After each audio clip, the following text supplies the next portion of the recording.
Shalom, shalom, bien-aimés dans le Seigneur. Shalom, bienvenue au héros du midi. Le héros du midi, que le Seigneur vous bénisse énormément. Soyez les bienvenus. Soyez les bienvenus. Bien-aimés, commençons à partager. J'ai besoin de 30 personnes minimum qui vont pouvoir partager aujourd'hui, soit parmi ceux-là qui vont partager de notre compte YouTube via Abonnante Télévision. J'ai besoin de 30 personnes qui peuvent partager de ces comptes vers Facebook, vers Instagram, vers Imo, vers Messenger. Alléluia. Parce que le Seigneur veut encore amener ensemble notre compte Facebook à atteindre ses objectifs cette année. Amen. Nous voulons toucher par l'évangile plus de 10 000 âmes chaque fois. Amen. Donc toi et moi, nous allons travailler dans cette vision. Nous allons partager aujourd'hui plus de 30 personnes, s'il vous plaît. Faites comme moi. Commençons par partager. C'est aussi important que prêcher, c'est aussi important que prier, communiquer l'évangile jusqu'aux extrémités de la terre. Alléluia. Donc, bien aimé, partagez, s'il vous plaît, sur vos comptes Facebook. Partagez, s'il vous plaît, sur vos différents réseaux, sur Imo, sur votre statut WhatsApp.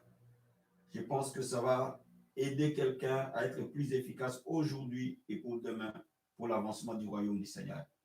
Et je pense que le Seigneur, et je crois de tout mon cœur, il vous bénira abondamment. Je partage sur mon statut WhatsApp, je partage sur Facebook, dans les différents groupes où je suis, afin que les Seigneurs de gloire puissent être prêchés. Il dit, cette bonne nouvelle du royaume sera prêchée dans le monde entier en titre de témoignage, alors viendra la fin. Alléluia. Alléluia, alléluia. Jésus est Seigneur, Jésus est le roi des rois, le Seigneur des seigneurs. Il est digne de gloire, digne de louange, digne d'être célébré, digne d'être exalté, digne d'être honoré. Bien-aimés, prenons 2 minutes, partageons. Partageons, c'est très, très, très important. Alléluia. Que le Seigneur de gloire vous bénisse. Kolotika na yemela yo, amen. Tikangai na binela yo, amen. Tikangai na sanzola yo, amen. Alléluia, amen. Tikangai na yemela yo, tikangai na binela yo, tikangai na sanzola yo, amen. Alléluia, amen. Tikabiso tonetola yo, tikabiso tokumisa yo, tikabiso tosanzola yo, amen. Alléluia, amen. Kolotika na yembela yo, tikangai na binela yo, tikangai na kumisa yo, leloe. Alléluia, amen. Tikabiso tosanzola yo, o tikabiso tonetola yo, tikabiso tokumisa yo, Masia. Alléluia, amen. Alléluia, amen, amen. Alléluia, amen, amen. Alléluia, amen, amen. Alléluia, amen. Alléluia, amen, Amen. Alléluia, Amen, Amen. Amen, Amen. Alléluia, Amen. Oh, il est présent, Amen. Il est présent, Amen. Il est présent, Amen. Alléluia, Amen. Oh, il m'a aimé, Amen. Il m'a aimé, Amen. Il m'a aimé, Amen. Alléluia. Oh, il m'a aimé, Amen. Il m'a aimé, Amen. Il m'a aimé, Amen. Alléluia, Amen. Oh, il m'a guéri, Amen. Il m'a guéri, Amen. Il m'a guéri, Amen. Alléluia, oh, il m'a guéri, Amen. Il m'a guéri, Amen. Il m'a guéri, Amen. Alléluia, oh, il t'a choisi, Amen. Il t'a choisi, Amen. Il t'a choisi, Amen. Alléluia, oh, il t'a choisi, Amen. Oh, il t'a choisi. Oh, il t'a choisi, oh, oh, oh, alléluia. Oh, il t'a choisi, amen. Il t'a choisi, amen. Il t'a choisi, amen. Alléluia, oh, il t'a béni, amen. Il t'a béni, amen. Il t'a béni, amen. Alléluia, et il m'a aimé, amen. Il m'a aimé, amen. Il m'a aimé, amen. Alléluia, oh, il est présent, amen. Il est présent, amen. Il est présent, amen. Alléluia, oh, il est présent, amen. Il est présent, amen. Il est présent, amen. Alléluia, amen. Il est présent, amen. Il est présent, amen. Il est présent, amen. Alléluia, amen. Oh, mon nom est écrit, oh, dans les livres de vie. Oh, personne ne pourra l'effacer, il est écrit pour l'éternité. Mon nom est écrit, oh, dans les livres de vie. Oh, personne ne pourra l'effacer, il est écrit pour l'éternité. Je dis à quelqu'un, son nom est écrit dans les livres de vie. Ton nom est écrit, oh, dans les livres de vie. Oh, personne ne pourra l'effacer, il est écrit pour l'éternité. Oh, il est écrit pour l'éternité. Oh, pour l'éternité. Oh, personne ne pourra l'effacer, il est écrit pour l'éternité. Oh, il est écrit pour l'éternité. Oh, pour l'éternité. Oh, personne ne pourra l'effacer, il est écrit pour l'éternité.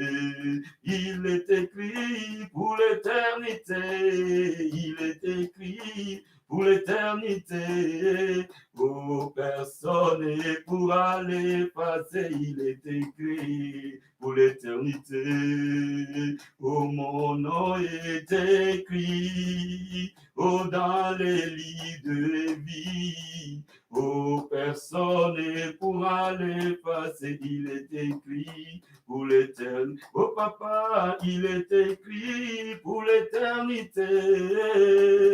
Oh, pour l'éternité. Oh, personne ne pourra l'effacer, il est écrit pour l'éternité. Oh, yobomwanité Yahweh. Obomwanité Yahweh. Papa nanga yobomwanité Yahweh. Papa nanga yobomwanité Yahweh. Yobomwanité Masia. Yahweh, Yobungwanite Yahweh, Papa Nanga Yobungwanite Yahweh, Papa Nanga Yobungwanite Yahweh.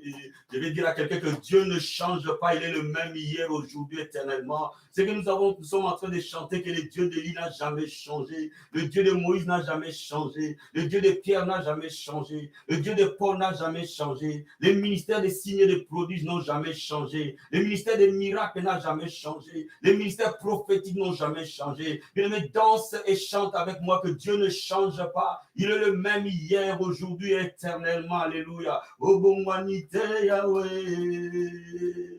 Yobongwanite Yahweh, Papa Nanga Yobongwanite Yahweh, Papa Nanga Yobongwanite Yahweh, Obongwanite Masia, Obongwanite Yahweh, Kolo Yobongwanite Yahweh, Papa Nanga Yobongwanite Yahweh. Lève les mains vers le trône, commence à prier en esprit. Uraba Sharaba Raba Saraba Kantaya Marabu Sataya Baba. Ibrakabo Sataya Marabo Sekaya Baba. Lève les mains devant le trône, commence à prier en esprit. Dieu cherche des gens qui l'adorent en esprit. Kerebo Sakaya Baba. Rikobo Siramanda Bruskata Raba Sente. Ebrakobo Skayaba Saraba Sherebo Kanta. Je vais dire à quelqu'un, aie l'habitude de prier en esprit. Tu verras des signes et des miracles t'accompagner. Maraba Sente. Et Maraba Sorabaya. Ibro Sokoriba Kantaya Maseteria. Obro Sokorobo Shekaya Baba Baba. Rakaba Serebo Kantaya Basete. Ebro Korobo Sataya Masereba Kanta. Ebaraba Sherabaya Baserebo Kantaria. Dis-lui merci pour ces privilèges qu'il nous donne de parler de sa part. Dis-lui merci pour ces privilèges qu'il nous donne d'étudier la parole de Dieu. Dis-lui merci pour cette grâce. Dis-lui merci pour les héros du midi. Dis-lui merci pour cette émission. Dis-lui merci pour ces enfants qui sont réunis cet après-midi pour recevoir la parole. Dis-lui merci pour ce peuple debout. Alléluia. Élève la voix vers les trônes. Dis-lui merci. Alléluia. Il n'y a que toi, Seigneur. Il n'y a que toi qui peux donner la soif. Il n'y a que toi qui peux toucher le cœur. Il n'y a que toi qui peux nous disposer, Seigneur, afin que nous puissions recevoir de toi ceux qui sont du trône. Papa, nous disons merci pour ces privilèges que tu nous donnes. Nous te disons merci pour le héros du midi. Nous te disons merci pour ces hommes et ces femmes, le vaincu d'hier qui deviennent des vainqueurs d'aujourd'hui. Merci pour les héros du midi, cette école de vainqueurs, cette école qui nous amène à appliquer notre foi dans tous les domaines de notre vie. Cette école qui nous permet, Seigneur mon Dieu, mon roi, à grimper dans notre marche avec toi, Seigneur, à t'aimer davantage, à te chérir davantage, à te servir davantage. Alléluia, mon âme te bénit, mon âme t'adore, alléluia. Dis à Dieu, me voici, papa, tu peux te servir de moi, Seigneur. Me voici, je me livre à toi, mon Seigneur. Je m'abandonne entre tes mains. Tu me connais, tu connais. Oh, avant que je naisse, tu me connaissais. Oh, Baraba Satabaya, et Maraba Kanta Yababa. Je demande à Dieu, demande à quelqu'un de livrer sa vie entre les mains du Seigneur.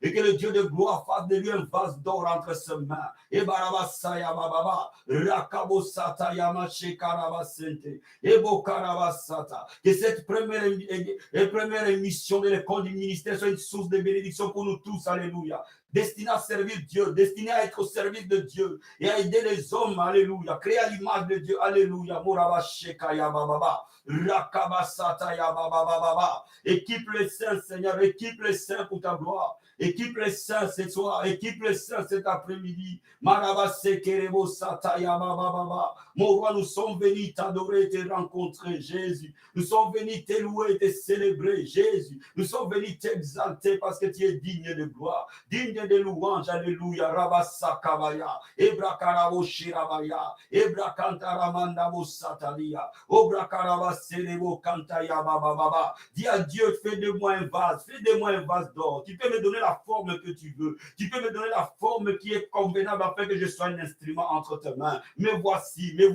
devant le trône, me voici, Seigneur, me voici, alléluia, Ebrakaraba Serebo, Emaraba Shirabaya. Tu peux me donner la forme que tu veux, Seigneur. Tu peux me tailler comme tu veux, Jésus. Tu peux me transformer, Karabasatabaya. Donne-moi l'image que toi tu veux, Seigneur. Tu es mon potier, je suis ton argile, papa. Donne forme à ce que tu veux, Korabasarabaya. Et Demande le feu du Saint-Esprit. Sans le feu du Saint-Esprit, nous ne pouvons pas servir Dieu. Sans le feu du Saint-Esprit, nous pouvons pas être au service de Dieu. Tout ce qui est donné à Dieu doit être sanctifié par le Saint-Esprit.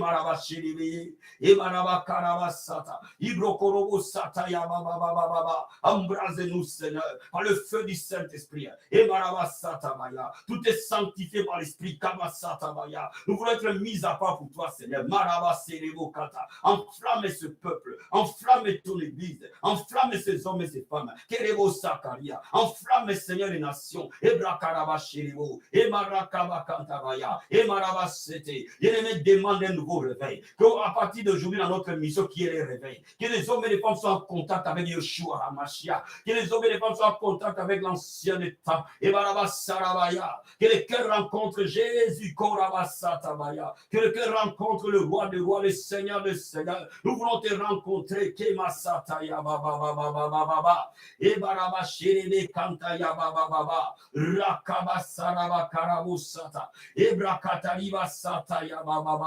Dis à Dieu, nous voulons toi, nous voulons ta présence, nous voulons te rencontrer. Nous voulons, Seigneur, être touchés. Nous voulons, Seigneur, être visités. Nous voulons, Seigneur, être impactés. Alléluia. Et Masaya Baba, Ramasokoroboche, et Marakaba Kantaya Baba. Me voici tel que je suis, Seigneur. Marebo Satabaya. Bien-aimé, je vais te dire une chose. Dieu veut que tu viennes tel que tu es. Dieu veut que tu viennes tel que tu es. Alléluia. Dieu veut que tu viennes tel que tu es. Avec les faiblesses des hommes, viens tel que tu es. Viens comme Gédéon est venu. Et Maraba Satabaya. Viens comme Moïse est venu à Béguéa. Maraba Shirabaya. Et Maraba Kuraba Sata. J'ai sa l'onction du Seigneur. Kerebo Sakaya Baba. Viens comme tu es. Et Maraba Serebo. Viens comme tu es, bien-aimé. Viens comme tu es. Alléluia. Et Maraba Serebo. Rakababa. J'ai dit à quelqu'un, viens comme tu es. Keraba Satabaya. Et Baba. Viens comme tu es. Merebo Sarabaya. Et Maraba She. Et Naraba Kantabaya. Viens comme tu es. Rahab, cette femme prostituée, est venue comme elle était. Alléluia. Et à Ligosaya Baba. Ruth, cette étrangère, est venue comme elle était. Kerebo Satabaya. David est venu comme enfant, il est venu comme il était. Rebo Serebo. Et à Rika Baba. Moïse est venu comme il était à Béguéa, Karabasetebo. Omarebo Sherebo. Paul est venu comme un bossu, comme un semi-aveugle. Et le Seigneur en a fait, un grand apôtre. Il est venu comme un criminel. Et le Seigneur en a fait l'apôtre de tout le temps. Jésus, Korabasatabaya. Oh, de ce cendre, tu peux nous donner une forme, Seigneur. Mandabasete, qui est notre valeur, qui est notre trésor. Alléluia. Et Barabasherebo, Rika Baba, et Korobo Sata, Pierre indécis, un mouvant, un instable. Alléluia. Il est venu comme il était. Jésus, qui a fait de lui le pilier, le roc, Kerabasatabaya. Et Barabasaya Baba. Yenderebo Sokorobo Sataya Baraboshe. Endorobo Sekereba Sataya Baba. Et Barabasherebo Kantaya Barabosata. Ibrokorobo Sataya Baba. Oh, dis à Dieu, me voici, Seigneur, me voici, Jésus. Moi et ma maison, nous servirons l'Éternel. La femme que tu m'as donnée, les enfants que tu m'as donnés, commence à les donner à Dieu. Le travail que tu as donné, commence à les donner à Dieu. Les enfants que tu as donnés, commence à les donner à Dieu. L'argent que tu as donné, commence à les donner à Dieu. Le projet que tu as donné, commence à les donner à Dieu. Alléluia, Jésus, Korabasataya Baba. Il m'unit dans ta présence suffit, Seigneur, pour guérir. Il m'unit dans ta présence suffit, Seigneur, pour toucher. Il m'unit dans ta présence suffit, pour restaurer le cœur. Emmanuel, il m'unit dans ta présence suffit, Seigneur, pour guérir. Il m'unit dans ta présence suffit, Seigneur, pour changer. Il m'unit dans ta présence suffit, pour remplir le cœur. Il m'unit dans ta présence suffit, pour changer nos vies. Emmanuel, Emmanuel,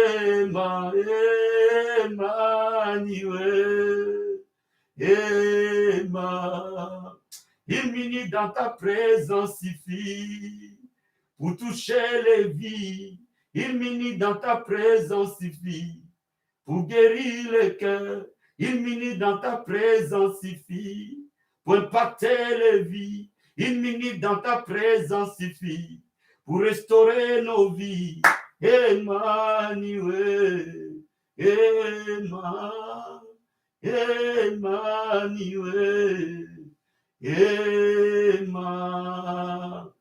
Oh, dis à Dieu, une minute dans sa présence suffit.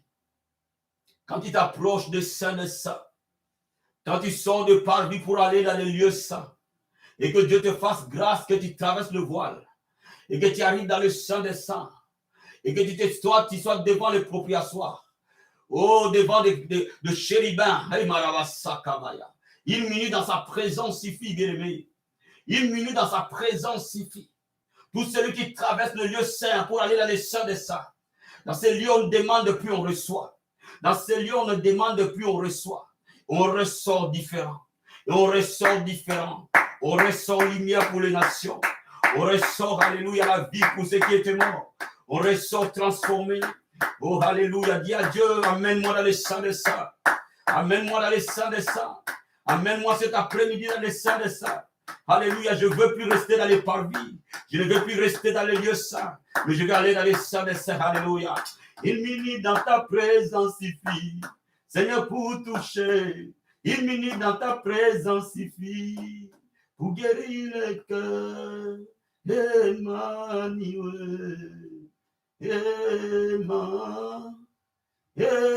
Emmanuel.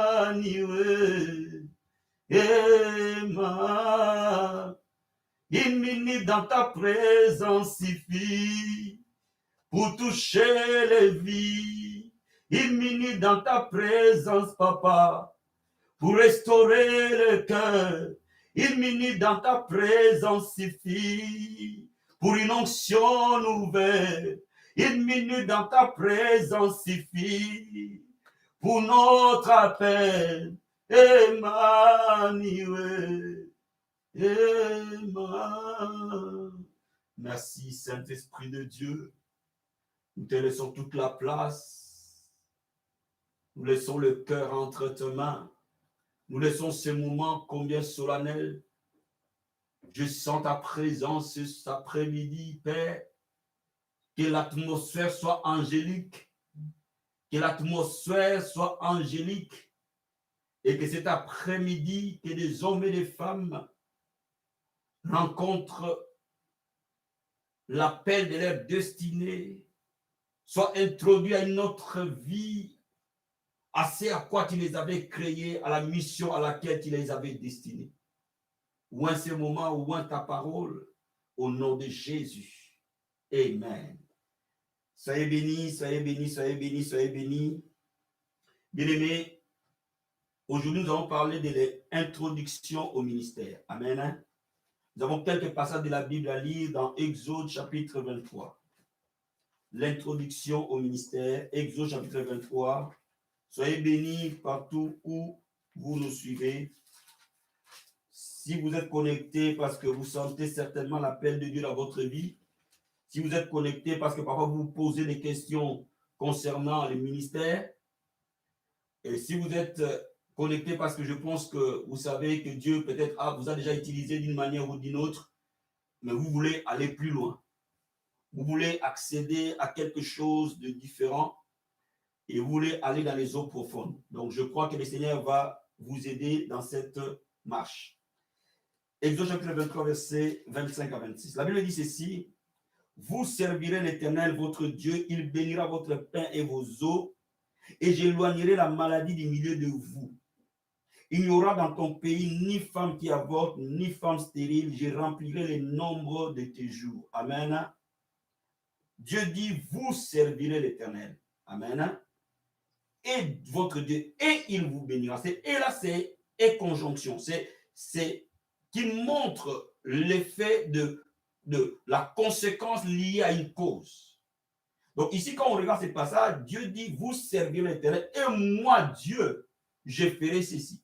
Quand vous me servez, moi, je ferai cela. Cela veut dire que le servir Dieu est une alliance. Or, une alliance est déjà plus forte qu'une promesse. L'alliance, la promesse demande la foi. L'alliance demande tout simplement de faire. Donc, Dieu dit, vous me servirez, moi, Dieu, je vous garantis de vous bénir, de bénir votre maison, de bénir tout ce que vous allez faire, de vous garder dans une santé divine, tant spirituelle, mentale qu'humaine, d'enlever la mort ou la stérilité dans votre vie, mais aussi de vous donner une longue vie. Donc, Dieu promet à celui qui les sert, à son serviteur, qu'il sera béni, à son serviteur, qu'il aura une bonne santé, à son serviteur, qu'il éloignera la stérilité ou la mort, à son serviteur, il lui donnera. Quand je parle serviteur et servante, hein, donc pour gagner du temps, je prends directement le masculin ou le neutre. Donc, et j'éloignerai la maladie ou alors je lui donnerai une longue vie. Ça, ce sont les conséquences. Ou alors, ça, ce sont le droit d'alliance de tout serviteur de Dieu ou de toute servante de Dieu. Amen. Il y a une autre promesse. Ésaïe 52, verset 13. Il y a beaucoup de promesses pour ceux qui servent Dieu. Ésaïe chapitre 52, verset 13. Ésaïe 52, verset 13. Ésaïe 52, verset 13. La Bible dit ceci. Voici mon serviteur prospérera, il montera, il s'élèvera et il s'élèvera bien haut. Donc, tout celui non seulement qui sert Dieu, que Dieu va le bénir, mais Dieu va permettre que tu connaisses de l'ascension, de la progression, tu connaisses de la promotion. Bien aimé, il est tout à fait normal, il est tout à fait logique que celui qui sert Dieu, jour après jour, vous allez le voir pousser comme un cèdre de Liban, allant grandissant toujours de gloire en gloire. Parce que Dieu dit, mon serviteur prospérera, il s'élèvera très haut. Donc Dieu va garantir ta promotion dans la vie et dans les services que tu lui donnes. Amen. Cela est une promesse. Ésaïe chapitre 54, verset 17. La Bible dit ceci. Toute arme forgée contre toi sera sans effet. Toute langue qui s'élèvera en justice contre toi, tu la condamneras. Tel est l'héritage des serviteurs de l'Éternel.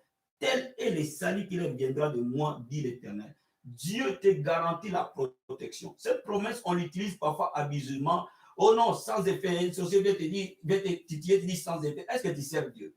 Ça, c'est une promesse des gens qui servent Dieu. Dieu garantit leur protection. Dieu garantit qu'il les protégera. Quelles que soient les armes qu'on utilisera contre eux, ça ne prospérera pas. Pourquoi? Parce qu'ils sont serviteurs de l'Éternel. Alléluia. Laissez-moi maintenant te dire quelque chose. Vous voyez là, Dieu dit que si tu les sers, il s'engage, lui, Dieu, de te bénir toi.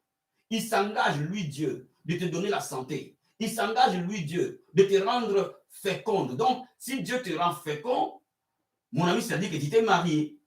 Parce que Dieu ne va pas te rendre fécond dans la désobéissance. Donc, si tu t'es, ça dit que Dieu garantit par là que les serviteurs vont se marier, les servantes vont se marier et auront des enfants. Mais Dieu garantit aussi une longue vie. Dieu garantit la promotion, l'élévation, la progression, des percées. Dieu garantit la protection. Cela veut dire que tu commenceras à monter en toute sécurité. Cela veut dire que Dieu est en train de te promouvoir, mais il prend soin de sécuriser tout ce que tu fais et sécuriser ta personne. Oh my God, je veux dire à quelqu'un bien aimé, Dieu est fidèle. Il est très fidèle à ses serviteurs. Donc, il prend soin de te sécuriser. Il prend soin de sécuriser tout ce qui est en toi.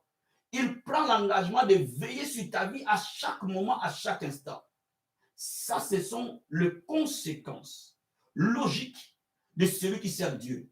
À l'école du ministère, on entre dans les détails. Aujourd'hui, je n'ai plus que ça. Hein. Mais quand j'ai commencé à faire à répertorier les promesses de Dieu sur les serviteurs de Dieu, j'allais répertorier plus de 20. Donc, bien aimé, Dieu veut le bonheur de son serviteur. Dieu veut le bonheur de sa servante. Amen, amen. Donc, laisse-moi te dire, tu n'as pas à prier pour ça, tu n'as pas à gêner pour ça. Tu vas constater que tu vas commencer à monter, tu vas commencer à progresser, tu vas commencer à conquérir dès l'instant où tu te positionnes comme serviteur. Parce que Dieu garantit la progression, l'expansion, la garantie de veiller sur toi, de se sécuriser. Alléluia. Donc, bien aimé, il faut que tu comprennes cette vérité-là. Mais laisse-moi te dire, Dieu, quand il parle des serviteurs, il parle d'un type spécifique de serviteurs. Donc là, on a vu d'abord serviteur d'ordre général. Mais dans la généralité, Dieu veut un type particulier de serviteurs qu'il cherche. Dieu, en tant que recruteur de son armée, il veut un type particulier pour que cette personne-là, Dieu puisse lui confier les trésors du royaume. Regardons Luc chapitre 19. Nous avons pas mal de passages de la Bible. Amen. Hein? Luc chapitre 19. Si je ne finis pas aujourd'hui, je continuerai demain. Amen. Luc chapitre 19, verset 16. La Bible dit ceci. Les premiers 20 disent, Seigneur, ta mine a rapporté 10 000. Et il lui dit, c'est bien, bon serviteur, parce que tu as été fidèle en peu de choses. Reçois le gouvernement de 10 villes. Bien aimé, Dieu cherche un homme, une femme, qui va faire fructifier les affaires de Dieu sur la terre. Come on. Dieu a les affaires sur la terre. Jésus dit, je m'occupe des affaires de mon Père. Donc Jésus savait que Dieu a des affaires sur la terre, a des choses qui lui appartiennent. Et Dieu est en train de chercher un homme ou une femme que lui-même appelle bon serviteur ou serviteur fidèle.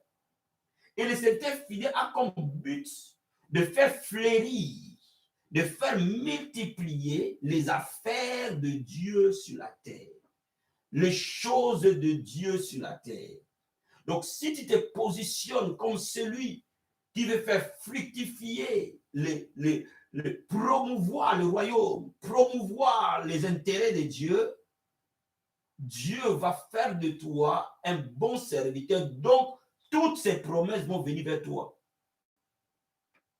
Donc, laisse-moi te dire, tu peux voir une personne parler qu'il est serviteur de Dieu, mais il faut qu'il soit bon serviteur pour que les promesses de Dieu s'accomplissent. Alléluia. Je vais ouvrir une parenthèse. Généralement, on dit ne touchez pas à mes oins. Ne faites pas du mal à mes prophètes. Oui, ça c'est une promesse générique. Amen. Mais est-ce que tout le monde est oint? Ça c'est la question. Donc s'il n'est pas oint, il peut être touché. Mais s'il est oint, ne le touchez pas. Bon.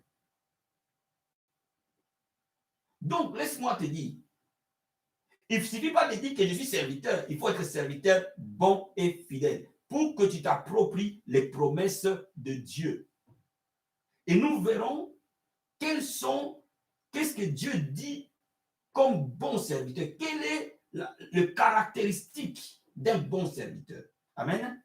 Donc laisse-moi te dire ceci, que Dieu a des affaires sur la terre. Dieu a des intérêts sur la terre. Et l'intérêt général de Dieu, c'est de faire promouvoir le royaume. Dieu veut que le maximum d'âmes soient sauvées. Dieu veut, et il veut utiliser les hommes et les femmes qui seront disponibles pour l'avancement du royaume. Amen. Mais maintenant, le ministère veut dire service. Amen. Mais pour que nous comprenions le ministère, donc quand on dit ministère, on dit service. C'est ça le mot. Ministère veut dire service. Mais nous ne pouvons pas comprendre le ministère si nous ne revenons pas à Israël. Si nous ne revenons pas à la typologie de départ, parce que c'est l'image du ministère. Donc, si on commence à comprendre le ministère qui est dans le Nouveau Testament, et généralement, nous allons rentrer dans des classifications erronées. Donc, pour avoir une bonne classification, il faut déjà comprendre qu'est-ce que Dieu parle du ministère. Donc, on ne peut pas parler du ministère sans parler du sacerdoce, parce que le ministère est rattaché au sacerdoce. Regardons dans l'Ancien Testament, il y avait 3 catégories de ministres. il y avait ce qu'on appelait les sacrificateurs, il y avait ce qu'on appelait les lévites, et il y avait ce qu'on appelait les laïcs. Le sacrificateur, c'est Aaron et ses enfants. Regardons Exode chapitre 28, et nous allons voir quel était le rôle des sacrificateurs, quel était le rôle de chaque groupe. Donc, Exode chapitre 28, Exode 28, et je vais te lire le verset 41. Exode chapitre 28, verset 41, la Bible dit ceci.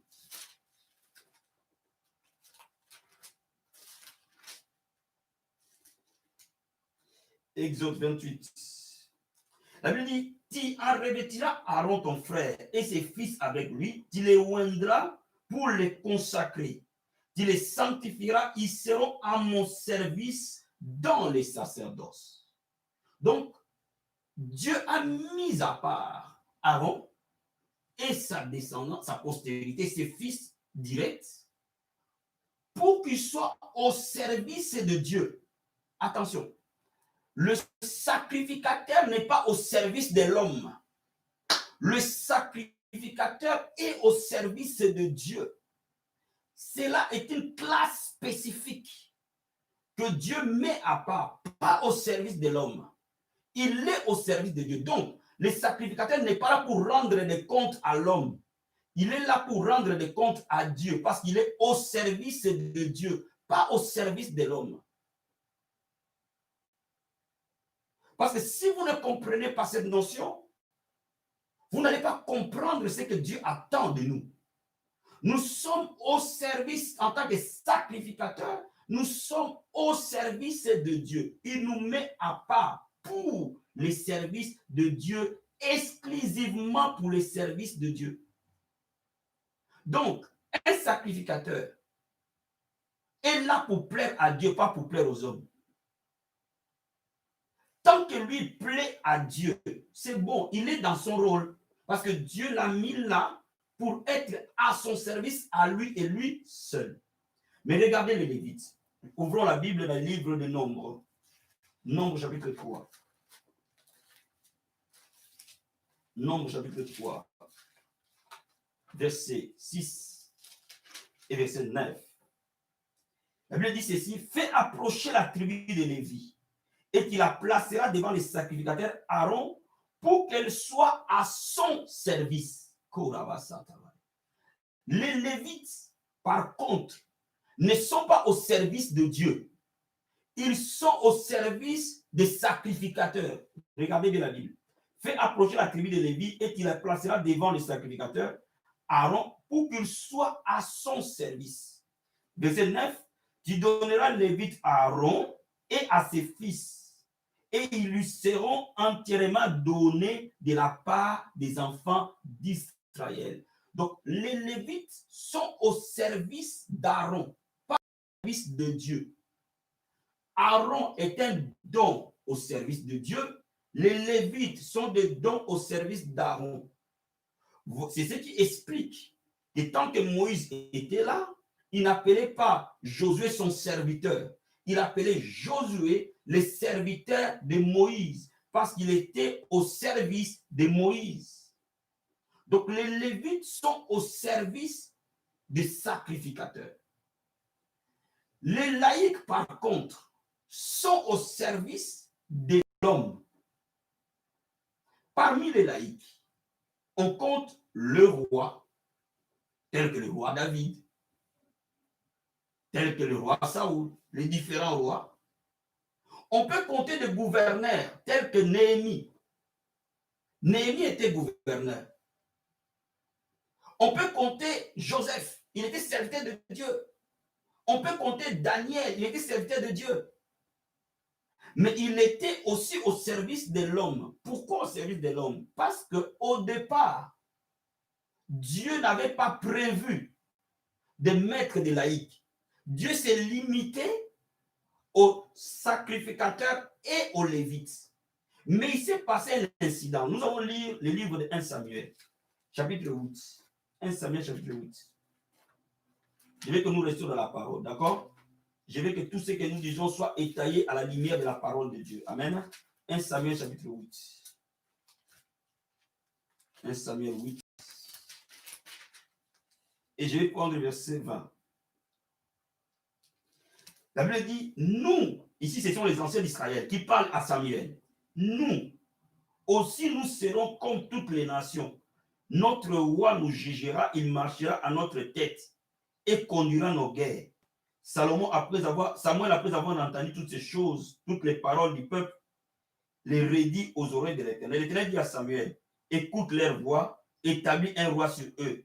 Et Samuel dit aux hommes d'Israël, allez-vous-en à chacun dans sa ville. Cela veut dire qu'ils ont marché comme ça jusque dans la vie de Samuel comme juge. Et à la fin, Israël n'a plus voulu l'ordre divin. Israël a dit, non, non, non, nous on veut être comme toutes les autres nations. Nous on veut des rois. Il dit, ah, Samuel dit, ah bon, vous voulez des rois? Il va dire à l'Éternel, Dieu dit, non, ce n'est pas toi qu'on rejette Samuel, c'est moi qu'on rejette. Il veut les rois, on va leur donner un roi. Et c'est comme ça que Dieu a commencé à utiliser les laïcs pour qu'ils soient à son service par rapport au peuple. Vous voyez? Donc, dans la classification, aujourd'hui, quand on prend l'image, on voit deux groupes. Les clergés d'un côté, les laïcs de l'autre. Tous deux serviteurs de Dieu. Amen. Clergés. Dans les clergés, il y a des sacrificateurs, il y a des lévites. Sacrificateurs exclusivement au service de Dieu. Lévites exclusivement au service du sacrificateur. Et les laïcs au service des hommes. Maintenant, quand on transpose ça dans la Nouvelle Alliance, on va voir que dans la Nouvelle Alliance, vous voyez, ces deux groupes se retrouvent quand la Bible parle que nous sommes sacrificateurs et rois. En fait, en réalité, nous sommes que des clergés et des laïcs. Parce que les rois sont les laïcs, les sacrificateurs sont des clergés. Maintenant, donc les deux groupes se retrouvent dans la Nouvelle Alliance et vous allez voir que Dieu établit d'un côté les 5 ministères qui sont exclusivement des sacrificateurs, c'est-à-dire les apôtres, les prophètes, les pasteurs, les évangélistes et les apôtres, les prophètes, les évangélistes, les pasteurs et les docteurs. Ce groupe ici sont totalement au service de Dieu. Donc, bien aimé, ne sois pas choqué si ton pasteur n'entre pas dans ta pensée, parce qu'il n'est pas censé te rendre de compte. Il est d'abord censé rendre de compte à Dieu qu'il établit. Vous voyez? Parce qu'il est là au service d'abord de Dieu pour accomplir les missions de l'Éternel. Mais ces hommes, pour exécuter leurs tâches, Dieu leur adjoint un autre groupe qui sont en soi des chefs de département. Ce groupe-là peut être des choristes, peut être des protocoles, peut être des intercesseurs, peut être des gagnants d'âme. Ce groupe ici-là, ils sont censés exécuter la vision venant du sacrificateur. Parce que lui reçoit de Dieu, il transmet et exécute la vision que l'homme de Dieu leur donne. Pourquoi? Parce qu'ils sont au service de l'homme de Dieu. Ils sont au service du pasteur. Ils sont au service du prophète. Ils sont au service de l'apôtre. Ils sont à son service. Est-ce que vous me comprenez? Vous verrez que parfois le ministère rencontre des difficultés parce qu'on ne s'identifie pas dans ces différentes classifications. Il faut déjà retrouver quelle est la bonne classification, où est-ce qu'on est par rapport à la position où nous voulons servir Dieu. Est-ce que nous servons Dieu en tant que sacrificateur? Est-ce que nous servons Dieu en tant que lévite? Est-ce que nous servons Dieu en tant que laïc? Qui sont les laïcs? Vous savez, pour accomplir le travail de Dieu, le ministère doit servir Dieu, mais être au service des hommes. Donc, il peut y avoir le groupe, par exemple, dans l'église, des hommes d'affaires chrétiens, qui sont là pour gagner les autres hommes d'affaires à devenir des hommes d'affaires chrétiens. Il y a, par exemple, le ministère d'aide. Par exemple, aider les gens qui sont malades, aider les orphelins, aider les veuves. Ça fait partie du royaume de Dieu. Ceux-là sont des laïcs. Par exemple, le média. Le média est un ministère laïque à la base. Donc, celui qui sert Dieu en tant que caméraman, celui qui sert Dieu en tant que technicien, celui qui sert Dieu en tant que secrétaire, celui qui sert Dieu en tant que communicant. Ce sont des services de Dieu. Exclusivement de Dieu, mais au service de l'homme. Il y a par exemple le ministère des couples. Donc, dans l'église, il faut qu'il y ait des gens qui s'occupent des couples. Mais ces couples-là ne se limitent pas qu'aux gens de l'église. Il y a des couples partout. Donc, vous pouvez gagner les âmes juste en s'occupant des couples. Par exemple, le ministère de la jeunesse. La jeunesse, c'est vrai, la jeunesse dans l'église, mais la jeunesse ne se limite pas qu'à l'église. Un groupe de jeunes réels doit chercher à gagner d'autres jeunes païens et les ramener au Seigneur. Par exemple, le ministère d'assister les gens. Il y a plein de ministères qui sont là en appui à l'évangile. Donc, les laïcs peuvent les animer complètement et être au service de Dieu sous l'autorité d'une vision.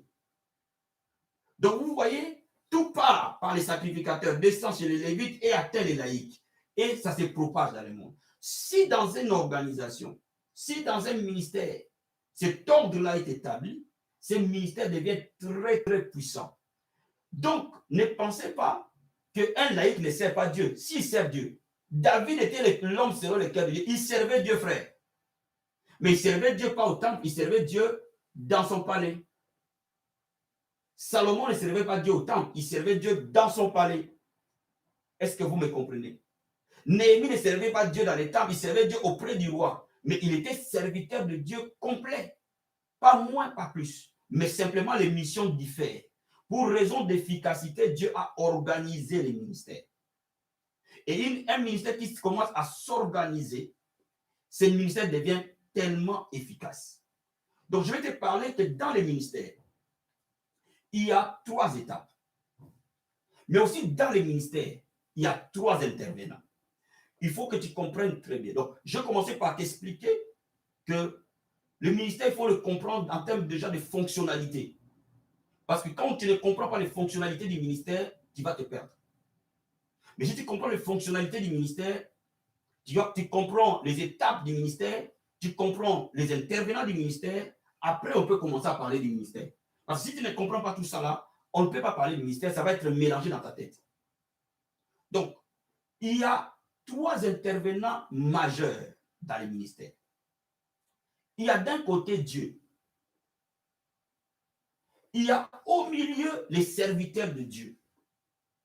Et il y a de l'autre côté l'homme.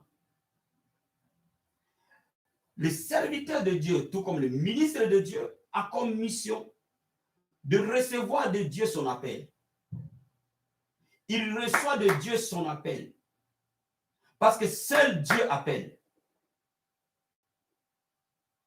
Et il exécute son appel auprès de l'homme.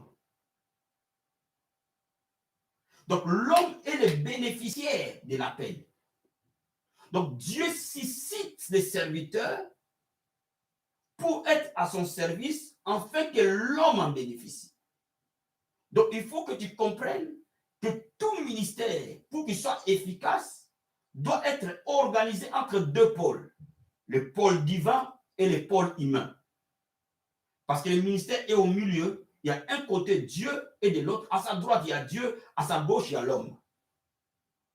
Donc, les 3 groupes-là qui font partie du ministère, c'est-à-dire les sacrificateurs, les lévites et les laïcs, sont là pour écouter Dieu et communiquer la vie aux hommes. Qui se charge d'abord d'écouter Dieu, c'est les sacrificateurs. En premier, par rapport à la vision, il écoute Dieu pour que Dieu lui donne la mission spécifique, la direction spécifique. Et lui, derrière, il peut aussi de son côté appeler d'autres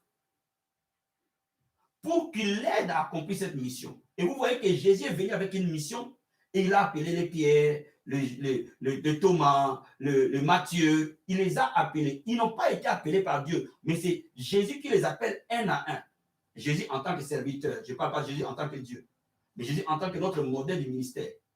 Donc, celui que Dieu appelle, Dieu lui donne aussi le choix d'appeler d'autres. Est-ce que vous me comprenez? C'est comme Élie qui appelle Élisée. Dieu lui donne aussi le choix d'appeler d'autres. En fait, il l'aide à accomplir la mission que Dieu lui donne.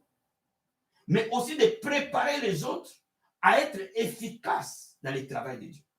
Donc, la première étape, vous allez comprendre par là que si nous sommes entre ces deux pôles, le ministère est basé sur l'appel, première étape. Deuxième étape, la préparation. Troisième étape, l'exécution. Dieu t'appelle d'abord. Il te donne ta tâche. Il te donne pourquoi il t'a appelé. Ou alors, s'il ne t'appelle pas en direct, l'homme de Dieu, tu fais appel, il te donne ta mission spécifique. Et il te forme à cette mission-là. En fait, il peut t'envoyer. Dieu appelle, Dieu forme et Dieu envoie. Toujours. Si une des étapes ne fonctionne pas, c'est que ce n'est pas Dieu. Dieu n'a jamais envoyé quelqu'un qui n'a pas préparé ni appelé. Si Dieu appelle, Dieu prend en charge de préparer et prend en charge d'envoyer. D'envoyer où? Vers le monde. Donc, l'école du ministère consiste à quoi? L'école du ministère consiste déjà premièrement à éclaircir les appels. Parce que déjà, beaucoup de chrétiens confondent les appels. Beaucoup de chrétiens ne savent pas avec exactitude quel est l'appel dans leur vie. Comment identifier l'appel? Comment savoir quelle est ma place? Le royaume de Dieu, c'est comme une armée. Dans l'armée, il y a différents corps. Il y a l'armée de terre, il y a l'armée de l'air, il y a les marines, il y a les différents services d'appui. Quelle est exactement ma place? Donc, tout le monde n'est pas chef d'état-major. Il y a un chef d'état-major 4 étoiles, il y a les chefs de l'armée, les chefs d'état-major des forces terrestres, il y a les chefs d'état-major des forces aériennes, ainsi de suite, et ça descend jusqu'au caporal. Mais le caporal est utile parce que le chef d'état-major, ce n'est pas lui qui va aller en guerre. Lui, il est dans la stratégie. Donc, tout le monde fait partie de cette armée-là. Donc, la première des choses, c'est d'identifier l'appel. L'appel identifie les projets de Dieu pour l'homme. L'appel identifie la place que l'homme occupe dans les dispositifs divins. Alléluia. Et quand l'école du ministère commence à éclaircir l'appel, voilà pourquoi l'école du ministère, nous restons sur découvrir l'appel, identifier l'appel. Quel est mon rôle? Quelle est ma place? Comment savoir exactement ce que Dieu attend de nous? Deuxième rôle, te préparer par rapport à ton appel. Donc, si Dieu t'appelle comme prophète, tu n'auras pas la même préparation que si Dieu t'appelle comme chanteur. Si Dieu t'appelle comme évangéliste, on ne va pas te préparer comme un pasteur, parce que l'évangéliste a une mission spécifique avec des exigences spécifiques. Si Dieu t'appelle intercesseur, on va pas te préparer comme gagneur d'âme. Vous n'avez pas les mêmes objectifs, vous n'avez pas les mêmes instruments non plus. Si tu es appelé comme apôtre, tu ne vas pas être préparé comme un pasteur, parce que vous n'avez pas les mêmes fonctionnalités. Donc, si tu es appelé au service des protocoles, on ne va pas te préparer comme un caméraman. Quand bien même, chacun est utile dans le royaume de Dieu. Je vais dire à quelqu'un, il n'y a pas de place inutile dans le royaume de Dieu. Tout est utile et Dieu nous bénit par rapport à notre position. Laisse-moi te dire, cela ne veut pas dire que l'apôtre sera toujours plus béni que le protocole. Ce n'est pas vrai. Parce que c'est Dieu qui bénit. Si le protocole est à sa place, il occupe vraiment sa place et il fait exactement ce qu'il est censé faire, et que l'apôtre n'occupe pas sa place et il ne fait pas ce qu'il est censé faire, mais il a un gros titre, cette personne-là ne sera pas bénie, mais le protocole sera béni. Parce que la bénédiction ne dépend pas des titres, la bénédiction dépend de la soumission au plan de Dieu. Est-ce que Dieu veut donner amen? Donc, dans le ministère, c'est identifier l'appel, l'école du ministère, identifier l'appel. Deuxième étape, préparer chacun selon son appel. Troisième étape, envoyer chacun exécuter son appel. Donc, quand ces trois étapes sont complètement bien faites plutôt, le succès est garanti. si réellement nous sommes dans les plans de Dieu, si réellement Dieu nous a envoyés, si réellement Dieu nous a vus dans ce que nous sommes en train de faire, si réellement Dieu a donné son aval à ce qu'on fait, et si réellement nous prenons le temps d'être préparés à ce que Dieu veut que nous fassions, le succès est au bout. Il n'y a pas de débat. Et Dieu va garantir la sécurité de ce que nous faisons. Parce que c'est son travail, ce sont ses affaires, ce sont ses intérêts à lui, pas nos intérêts à nous. Est-ce que vous me comprenez? Donc voilà pourquoi je peux te dire que le ministère établi dans les plans de Dieu est un chemin d'accomplissement et d'épanouissement tant humain que spirituel. Servir Dieu est un privilège. Servir Dieu est une bénédiction. Servir Dieu est une faveur que Dieu accorde à un être humain. Un Dieu saint, 3 fois saint, accepte qu'un homme souillé puisse être à son service. C'est un privilège, c'est une grâce. Donc c'est quelque chose qu'il faut prendre avec beaucoup de considération, beaucoup de valeur. Parce que Dieu te fait grâce et te juge digne au fait. Quand Dieu t'appelle, bien-aimé, c'est comme si Macron t'est nommé. Je ne suis pas sûr que si le président Macron dit « Hervé, je veux que tu sois mon conseiller spécial », mon ami, je vais prendre ça à la légère. Oh, il y a un plus grand que Macron. Il y a un plus grand que Macron, de loin plus grand, de n'est pas comparable. Donc, quelque part, quand nous remettons les choses à leur vraie valeur, nous voyons que le ministère, c'est un privilège que Dieu accorde à un homme. C'est un privilège, c'est une faveur. Ce n'est pas des mérites. Dans le ministère, il n'y a pas de mérite. Aucun homme n'a de mérite d'être dans le ministère. Seul Dieu choisit qui il veut, comme il veut. Alléluia. Est-ce que vous me comprenez? Est-ce que vous me saisissez? Maintenant, comme le serviteur est au centre du dispositif, Dieu à sa droite, l'homme à sa gauche, ce serviteur-là doit remplir certaines qualités. C'est vrai que Dieu fait grâce à qui il veut. C'est vrai que personne ne peut dicter Dieu par rapport à ce que lui veut qu'il fasse. Mais quand nous regardons dans la Bible, que la plupart des hommes que Dieu a utilisés, malgré leurs faiblesses, ils avaient développé certaines qualités qui ont permis à ce que ces hommes-là deviennent des vases puissants et efficaces au service du royaume. Amen. Première qualité. Je vais rester au singulier, donc je vais rester au masculin, homme. Mais dans l'homme, je vois directement la femme, d'accord? Donc, homme ou femme, d'accord? Donc, Dieu cherche un homme, je vais quand même citer pour que ça soit bien précis, un homme ou une femme humble. Jacques chapitre 4, verset 6 dit, Dieu résiste aux orgueilleux, mais fait grâce aux humbles.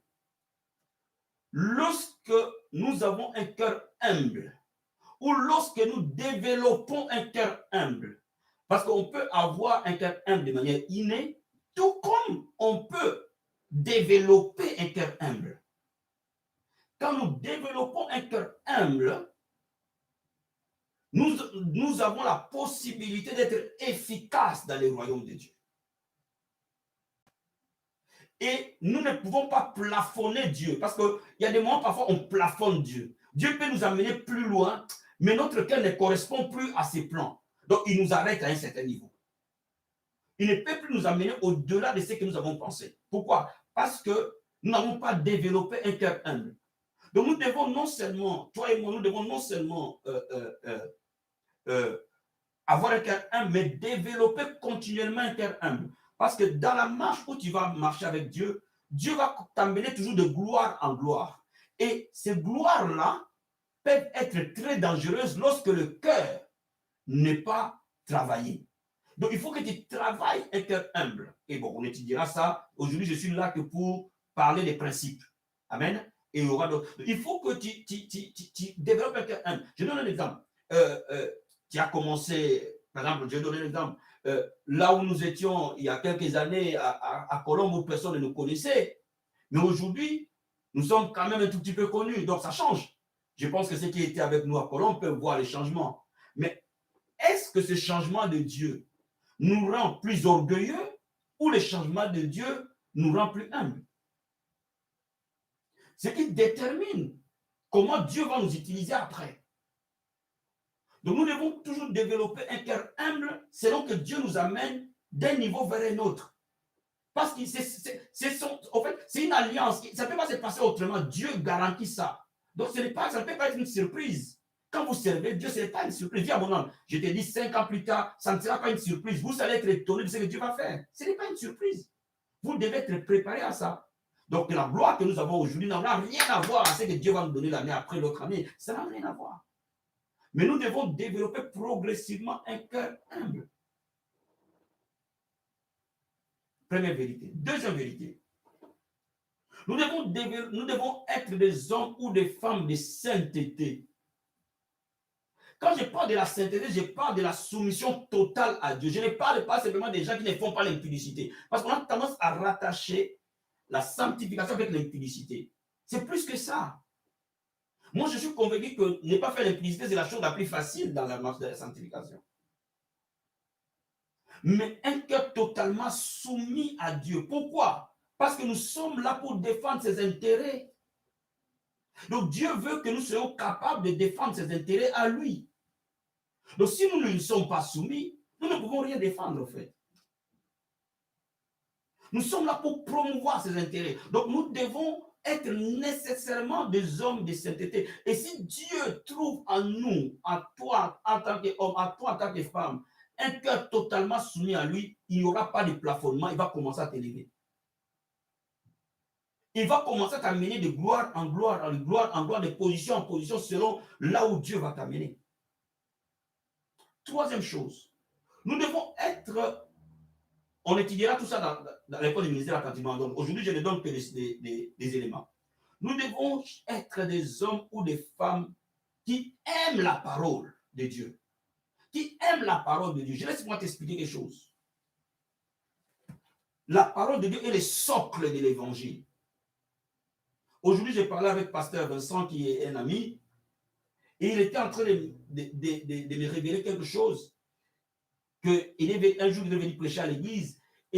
Non, il n'était pas venu prêcher ce jour-là. Il était venu assister au culte. On était à la tour d'Aniel. Et par la grâce de Dieu, je prophétisais sur sa vie et je lui ai dit que sa vie et son ministère n'est pas sur Paris. Sa vie et son ministère est en province. Et pourtant, rien ne montrait que sa vie et son ministère étaient en province. Mais au moment où nous parlons, il dit, apôtre, ce que Dieu a dit par toi, c'est accompli. Aujourd'hui, il a trouvé du travail à la mairie. Il travaille là-bas, en province. Et donc, sa femme et sa famille sont réunis là-bas. Il a dit, mais c'est incroyable. C'est inimaginable. Donc, laisse-moi t'expliquer que, mais, quand bien même, la prophétie, elle est puissante. Quand bien même la prophétie fait des choses, ce que je vais te dire, c'est quoi? Quand bien même Dieu peut te donner les dons de la prophétie, quand même Dieu peut te donner les dons de la révélation, si tu bâtis ta vie et ton appel sur la prophétie, tu es minable. Écoute-moi bien, tu es totalement minable. Et tu ne construiras pas dans la durée. Pourquoi? Parce que la prophétie s'accomplit, mais la prophétie ne construit pas la vraie foi chrétienne. Elle est basée sur une et une seule chose, la parole de Dieu. La prophétie est là pour confirmer la parole et non pour remplacer la parole. Laisse-moi te dire, si maintenant dans le moment de confinement où nous sommes, tu n'as basé ta vie et ton ministère sur donner des prophéties et faire des délivrances. Maintenant, comment tu vas faire des délivrances?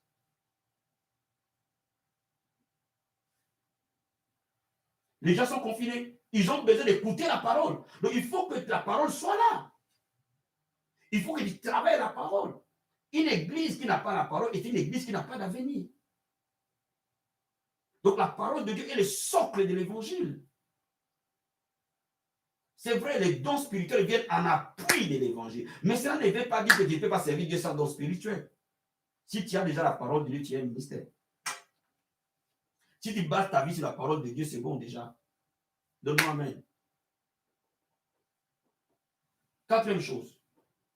Nous devons être des hommes ou des femmes de compassion. Je vais prendre juste 5 minutes. De compassion. Compassion veut dire l'amour ou alors l'attention adressée vers les gens qui sont dans les besoins. Bien aimé, un ministère doit avoir un regard de compassion envers les personnes qui sont dans les besoins. Si vous êtes dans les ministères, vous ignorez les gens qui sont dans les besoins, ce n'est pas un ministère. Un ministère qui n'est pas organisé à aider l'homme qui est dans les besoins, ce n'est pas un ministère. Donc, voyez-vous, on peut donner à Dieu toute l'adoration, toute la louange, toute la prière, tous les jeûnes, mais si nous ignorons les besoins des gens, nous ne sommes pas un ministère. Parce que nous sommes entre Dieu et l'homme. Donc, si nous ne concentrons que sur Dieu, sans l'homme, il y a un problème.